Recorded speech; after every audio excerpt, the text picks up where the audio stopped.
ប្រូណាអីមើល skin អំពីអត់ខ្ញុំចាប់តែម្ដងបាន Nice ម៉ែហេងតាំងក្នុង free fire ឥឡូវធ្លាយម្ដង Mobile Legends ទៀតអា skin ស្អីគេបាញ់យក edit នេះចាប់តែម្ដងលេងបានបណ្ដោយអូលយបងខ្ញុំចង់លយដូចបងឯងដែរណៃមើលមាន20ពេចបើកម្ដងបានបណ្ដោយម៉ែអ៊ូនព្រូនយកមកម្នាក់គាត់ទៅបាន skin MPL មួយសោះចាប់តអស់តែមកត្រលេងមកឆាន់អ៊ូដៃពេញនឹងហ្មងអូមួយប្រូណាក់ញ៉ាយគ្នាតែគេចាប់បានប្រូណាក់ក៏ត្រូវតែបានដែរព្រោះខ្សែមនុស្សប្រូណាក់ធ្វើអីមួយឲ្យចាញ់គេគ្នាយើងហើយឥឡូវខ្ញុំទិញមកប្រអប់ទាំងគ្នាយើងដើម្បីយើងចាប់ណាក៏តែខ្ញុំចាប់កន្លែងហ្នឹងគ្នាយើងខ្ញុំមកចាប់ណាកន្លែងនេះវិញដើម្បីធ្វើទៅរឿងប្លែកលក្ខណៈគីឡូវីគាំងទៅចូលបានមក skin មួយវាមិនកប់វាមកលេងតិចតោះគ្នាតោះឥឡូវចុចណាតោះ1 2ក្លាប់3ទៅអរ៉ៃទីមកត្រល់អីលក្ខណៈតែអាខុសខ្លះវាមិនដូចគ្នាអាខុសខ្លះវាឯងនឹង2ត្រល់3ត្រល់4ត្រល់ទៅណាគ្នាយើងអត់អីតោះឥឡូវយើងដាក់2ត្រល់ទៀតអូខេអានេះយើងទិញថែជាមកត្រល់ទៀតតោះមកត្រល់នេះបានហើយអូខេតោះឥឡូវយើងគូទៅទិញមកត្រល់ទៀតអូមកត្រល់ទៀតក៏មកត្រល់ទៀត3ត្រល់មកទៅគ្នា3ត្រល់អូខេ3ត្រល់តោះឥឡូវយើងទៅបើកតគ្នាយើងទៅបើកមិនបើកកន្លែងនោះយើងបើកកន្លែងមួយទៀតនៅក្លូវីសំណាងអីចឹងណាតោះអូខេឥឡូវយើងដាក់មិនដំបងដាក់ហ្មងតែវាដាក់មួយបានអូខេបាន2ដងអូខេអត់បានចុយអត់មួយត្រល់ណាលេងសោចឹងប្រាប់អត់ត្រល់បានទៀតតោះមួយទៀត6ត្រល់អុយមិនតន់ប្រយ័ត្នឆេះតែត្រូល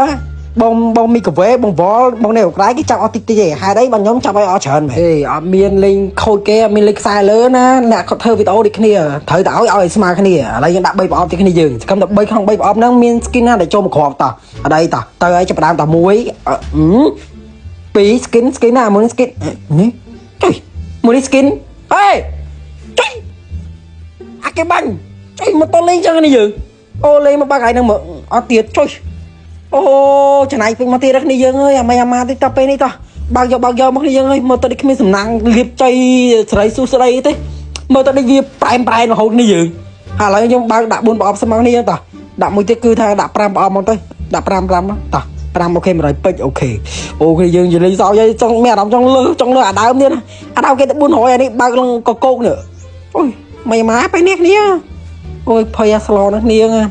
តិចលងខ្លួនកំពុងថៃខទៅតិចលងខ្លួនអស់វាមិនអាចគ្នាអូយ2ប្រអប់ក៏បានតោះអានេះ2ប្រអប់ទៀតក៏បានទៀតតោះមួយទៀតគឺដល់ប្រអប់ទេចុយមើល3ម្ដងមើលចុយអត់បានទៀតអានេះមកដល់ក្រោយសំណាងកូនអូយអលេងហើយនេះយើងសង្ស័យលើដើមទៀតសង្ស័យចូលដើមហីមើលទៅគ្មានចំណេញទេនេះយើងអើយអាគេបាញ់មិនតនេះមែនអាខោណៃត្រូវសំណាងវាធ្វើមកឲ្យឯងសំណាងវាឲ្យឯងសយហ្មងនេះយើងតោះឥឡូវសតដល់ប្រអប់ហ្នឹងនេះយើងមិនមកទេពេលនេះគូទៅមុខតិចក៏ទៅក្រោយតោះដល់ទៅមុខមកនេះយើងមកជ្រុលយើងទៅអស់មកតោះនេះយើងតោះឥឡូវ5ប្រអប់តោះបើមកតោះផ្លឹបឯងមិនឲ្យអាគេបាញ់មិនមកទេពេលនេះយើងឥឡូវដាក់3ប្រអប់ទៀតតោះអូខេឥឡូវវានៅសតតែ2ប្រអប់ទេយើងក៏មកដាក់2យើងដាក់1សិនមកដាក់1សិនតោះអូខេអាមកប្រអប់ចុងក្រោយយើងជួយ surprise យ៉ាងនោះវាបានអត់ឥឡូវហ្នឹងកុំខ្វល់យើងទៅបា3នេះសិនយើងមក3នេះ4នេះសិនតោះអូខេដាក់1អត់បាន2មួយទៀតរបស់ជួយអូចប់ហើយនេះយើងអើយមកទៅបានទេមកទៅអើយចង់ស្ដានធំជួយផងនេះយើងជួយផងបានបានវិញបាននេះយើងមានអារម្មណ៍ថាយើងដកចំណេញនេះយើងទៅចូលដើមហ្នឹងមកទៅមកប្រអប់20ដាមិន39ប្រអប់គុណមើលមានន័យថាម៉េចទៀតឡើងមានន័យថាម៉េច